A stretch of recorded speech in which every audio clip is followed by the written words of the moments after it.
Bom, bom dia, boa tarde, boa noite para todo mundo, dependendo da hora que você está vendo esse vídeo. Meu nome é Sidney Garamboni, eu sou jornalista, formado na Universidade Federal do Rio de Janeiro, tenho um mestrado em Relações Internacionais pela PUC, também do Rio, e trabalho já há muito tempo com jornalismo.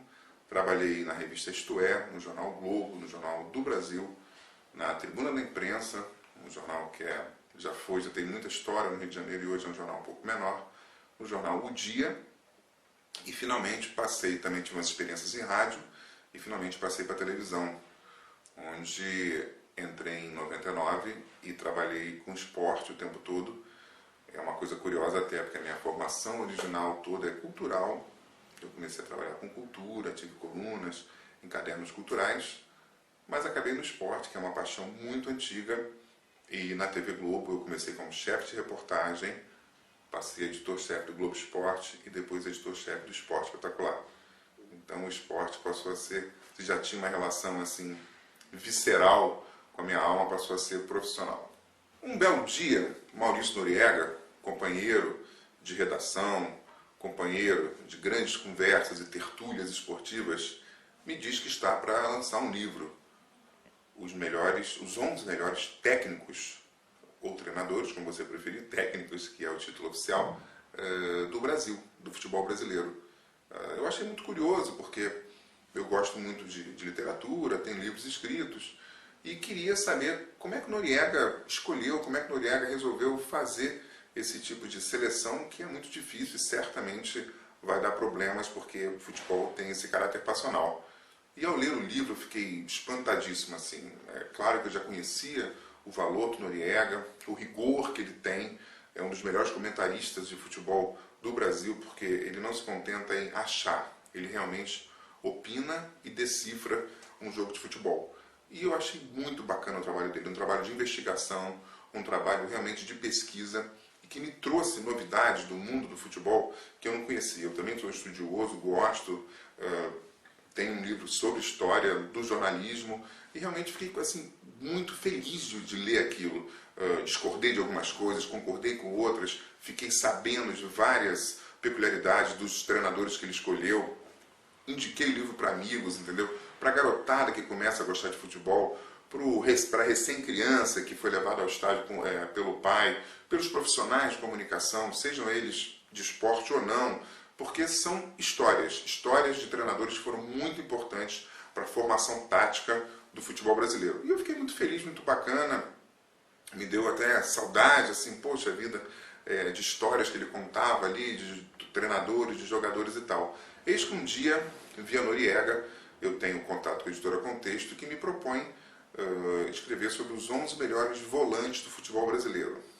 Eu fiquei no primeiro momento assim honrado, no segundo momento orgulhoso, no terceiro preocupadíssimo, porque sabia que vinha aí um trabalho também de investigação e de verdadeiro mergulho na história do futebol brasileiro.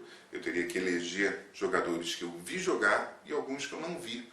E como é que a gente elege pessoas que a gente não viu? Através de um trabalho de conversa, de história oral muito grande, com pessoas que são mais velhas, pessoas que você conhece, pessoas que você não conhece, mas eu encarnei a função, encarnei a tarefa, abracei e sempre, curiosamente, com esse livro do Noriega cutucando minha cabeça. Assim, não, ele fez um livro tão bom que eu tenho que pelo menos empatar o jogo. Certamente não empatei, dele continua muito bom. Mas assim, foi um desafio, e um desafio, assim, confesso a vocês, delicioso. Eu acho que foi um dos momentos profissionais mais gratificantes da minha carreira de jornalista.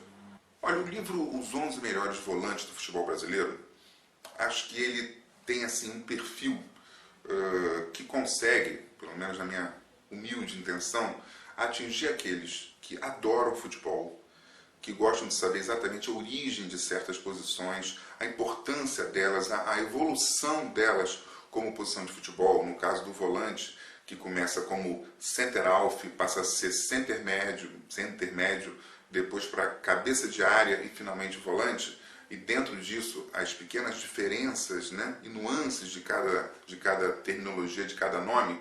Então, assim, esse livro é perfeito. assim, perfeito que eu digo assim, existe um trabalho de pesquisa e as pessoas conseguem identificar, mapear os grandes volantes do futebol brasileiro, a importância que eles tiveram na sua época e a velha história, que é recorrente, que é divertidíssima, que é, jogaria ele hoje?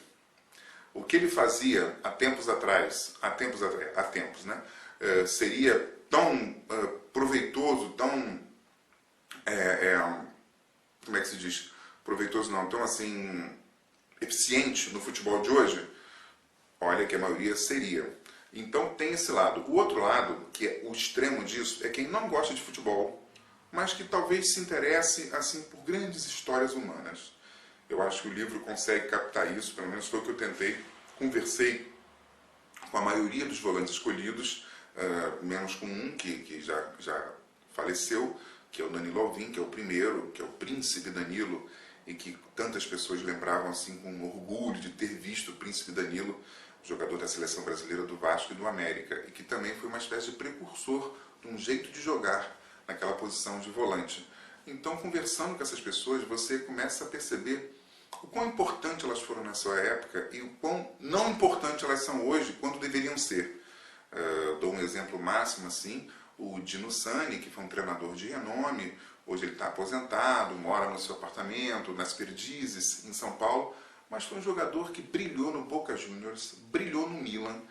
Qualquer pesquisa ou no site, ou na internet, ou mesmo na história do Milan, o Dino Sani ele é assim, reverenciado como il signore Dino, porque foi um jogador considerado um maestro do time campeão europeu nos anos 60. E a partir daí você vai descobrindo histórias maravilhosas e que vão se intercalando. Os próprios volantes que estão no livro têm histórias convergentes e muitas vezes divergentes, um teve que dar lugar para o outro na seleção brasileira, e até chegar ao último volante, que é o Dunga, que é um exemplo, né, de transformação esportiva de alguém muito criticado que consegue dar a volta por cima. Então essas histórias pessoais desses jogadores acho que nos ensinam muito. Então eu quero muito que esse livro seja lido.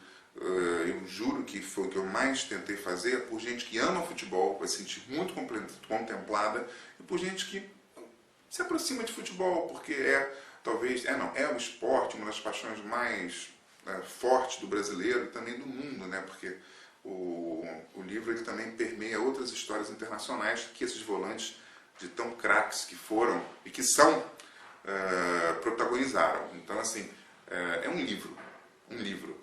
Eu acho que por ser um livro é para todo mundo. Uma coisa que eu achei muito bacana do livro, que eu fiquei preocupado da editora não topar o que eu havia proposto, é que são 11 melhores volantes, mas na verdade são 10. Porque o capítulo final ele é uma homenagem aos brucutus. Se você lembra de quem foi Brucutu, um personagem de história em quadrinho, ele personificou um tipo de volante muito diferente do volante que é assim, alçado à condição de craque, de rei da posição, talentoso, que sabia marcar, se desmarcar, fazer gol e tal. O Brucutu não. O Brucutu a sua função primordial era destruir. Daí o nome Brucutu, que é aquele personagem pré-histórico e tal. Ele acabou ganhando essa conotação pejorativa e você vê aí dezenas de jogadores que passaram pela posição, que ficaram sempre com essa peste do Brucutu, a era do Brucutu, e na verdade o que eles faziam? Eles destruíam para outros criarem.